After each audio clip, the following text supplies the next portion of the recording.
Halo pemirsa, selamat siang. Anda menyaksikan Investor Market Today. Saya Rolando Sambuaga.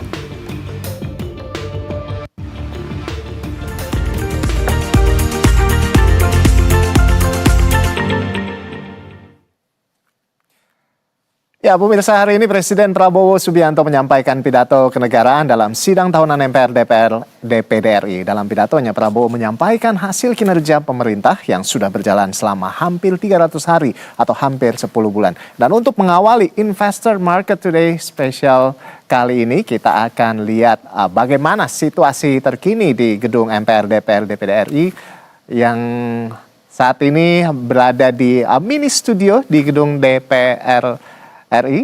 Ya, ada rekan Zoza Hutapea di sana. Yang saat ini rekan Zoza Hutapea juga sudah bersama dengan Wakil Ketua Komisi 2 DPR RI, Bapak Dede Yusuf. Ya, silakan Zoza. Baik, terima kasih rekan Rolando Sambuaga. Dan pemirsa, tadi kita sudah simak bersama-sama bagaimana jalannya sidang tahunan MPR 2025 beserta dengan pidato kenegaraan yang langsung disampaikan oleh Presiden Prabowo Subianto. Ada sejumlah poin menarik, mulai kita lihat tadi bagaimana menyampaikan rasa ucapan terima kasih kepada para pendahulu, yaitu para Presiden Republik Indonesia dari yang pertama hingga ke-7, dan juga beberapa capaian yang sudah dilakukan sepanjang 10 bulan, kurang lebih ya, 299 hari kabinet ini memerintah. Tapi untuk mendalami lebih spesifik lagi terkait dengan poin-poin yang disampaikan dalam pidato kenegaraan tersebut, saya tidak sendiri pemirsa. Sudah bergabung dengan saya di studio mini Berita 1 di DPR, ada Dede Yusuf Effendi selaku Wakil Ketua Komisi 2 DPR RI. Halo Kang Dede, apa kabar? Halo Mbak Soja. Baik, tadi kita simak ya bersama-sama pidato yang disampaikan ini cukup komprehensif, merangkum apa yang sudah terjadi yang dilakukan selama 299 hari pemerintahan. Ya. Pertanyaan saya Kang Dede, sebagai salah satu pimpinan di Komisi 2 DPR RI, apa yang Anda highlight terkait dengan capaian-capaian yang sudah disampaikan dan target ke depannya tersebut? Baik, terima kasih Mbak Soja. Jadi kebetulan kalau Komisi 2 ini salah satu bidangnya adalah pemilu ya. Dan kita memahami bahwa setiap transisi pemilu atau transisi kepresidenan itu pasti akan berbuntut kepada hal-hal yang katakanlah ada perbedaan-perbedaan yang cukup signifikan atau mungkin ada gap yang cukup tinggi. Nah, Presiden Prabowo dalam konteks 10 bulan ini yang dilakukan adalah bagaimana menyatukan perbedaan-perbedaan tersebut dengan berbagai kepentingan. Dan ini tidak mudah tentunya. Dan transisi ini terjadi dengan cukup mulus. Kita ketahui bahwa saat ini koalisi sudah terbentuk, bahkan yang non-koalisi pun juga sudah memberikan dukungan.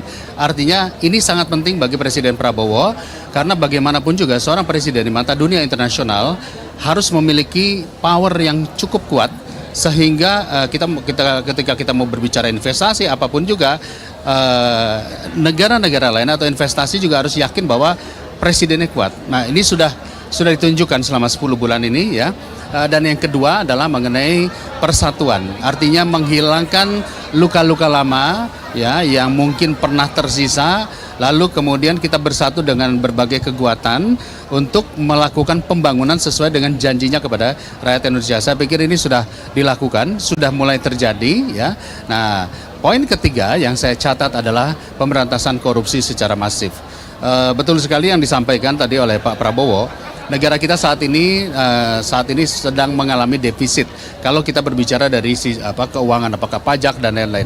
Padahal dana yang cukup besar itu terjadi kebocoran di mana-mana. Dan kebocoran itu semua orang sudah mafhum, tetapi tidak bisa melakukan apa-apa. Artinya kita selalu mendengar ada berita-berita kebocoran dari BUMN, kebocoran dari perkebunan, dari lahan, dari macam-macam ya. Yang ini jumlahnya juga tidak sedikit, ratusan triliun. Nah, kelihatan sekali Presiden Prabowo ingin mendorong agar kebocoran itu bisa ditarik sedemikian rupa agar efektif kembali kepada rakyat dalam bentuk pembangunan. Nah, ini sudah dibuktikan ya. Tadi kebetulan kami Komisi 2 mencatat misalnya dari 5 juta hektar lahan perkebunan sawit atau perkebunan lainnya yang tidak terdaftar, artinya tidak memiliki sertifikat atau HGU, itu sudah ditarik kembali sekitar 3,1 juta hektar. ya, dan ini nanti akan akan dilakukan untuk dikembalikan kepada produksi atau mungkin bisa juga itu diredistribusi kepada katakanlah kelompok-kelompok pertanian atau yang lain ya. Jadi saya pikir ini sebuah terobosan yang cukup baik.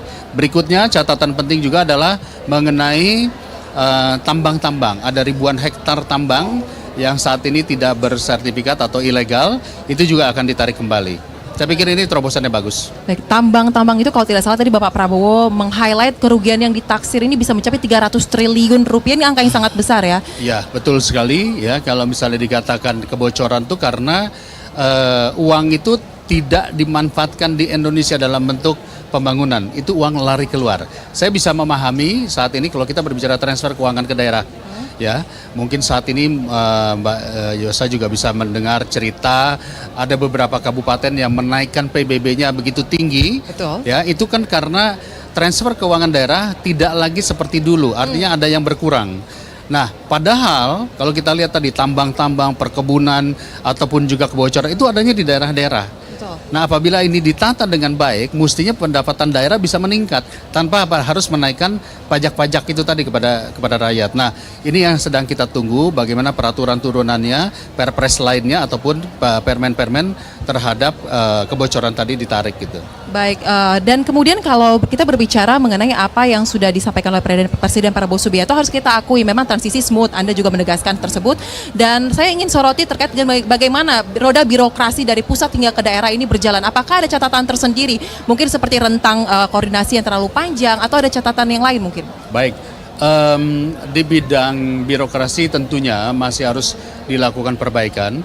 Karena semangat Pak Presiden jika tidak ditunjang oleh kemampuan birokrasi yang efektif dan efisien, maka jenjang-jenjang itu masih akan terasa. Itu sebabnya harus ada komitmen bersama antara kementerian seperti Kemenpan RB, Kemendagri, ataupun juga lembaga-lembaga lainnya, bahwa proses-proses pelayanan publik itu benar-benar diberikan standar waktu.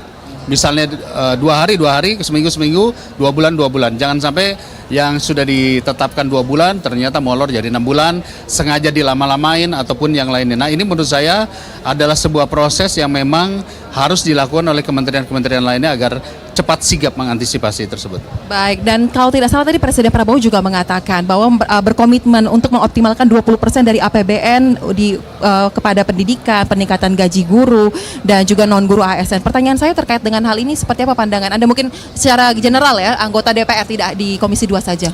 Baik, kalau kita berbicara alokasi 20% untuk pendidikan saja, memang benar saat ini belum maksimal karena tidak tepat sasaran. Memang banyak sekali misalnya seperti gaji-gaji, lalu kemudian juga untuk untuk hal-hal yang sifatnya mungkin tidak terlalu se-urgent seperti pembangunan sekolah, merapikan atau merenovasi sekolah-sekolah yang ada. Lalu kemudian juga mendorong agar para guru-guru dan dosen yang selama ini pendapatannya kecil itu ditingkatkan. Kita sudah mendengar bahwa gaji hakim sudah naik berapa ratus persen ya. Artinya ini juga harus bisa berbicara bagaimana para pengajar-pengajar kita mau mengajar dengan baik, mau mengejar kualitasnya, tentu salah satunya honornya ya harus bertambah. Nah, saya pikir ini salah satu tugas bagaimana mengalokasikan 20% itu juga kepada hal-hal yang memang tepat sasaran gitu.